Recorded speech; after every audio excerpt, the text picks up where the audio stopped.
Okay, HVAC and fireplaces. The first bullet says floors and wall registers.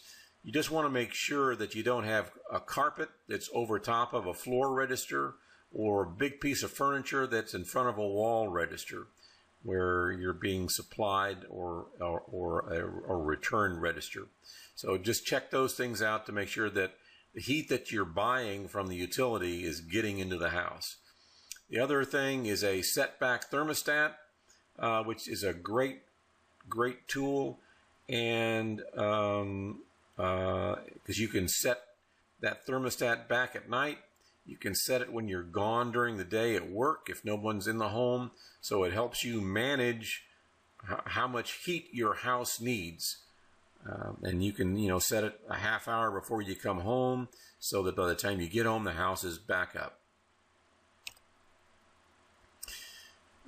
Ducts in unconditioned spaces. We've talked about some of this stuff, but this is a duct where they had a poor connection here to a main trunk line, and so what they did is they used that magical great stuff foam caulk to help make this connection airtight. Service and filters. Changing your filters on a regular basis is an important thing to do, and you should do it ideally they change your filter at the beginning of the air conditioning season and at the beginning of the heating season. I know that I'm as bad as anybody else in terms of remembering to do that stuff, but it does make a difference. Your system will run easier, and that means you will feel more comfortable and pay less money to the man. And when it's time to get a new system, if your system is about ready to die on you, now's the time to get a higher energy efficient system. The cost of energy is not going to go down. It's going to go up over time, and it's one of your best investments to get a high energy system.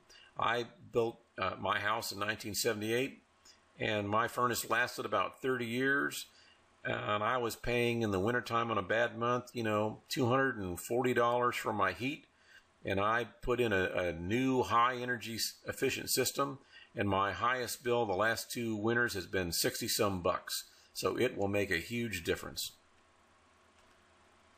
Here's an interesting shot to do a roof check.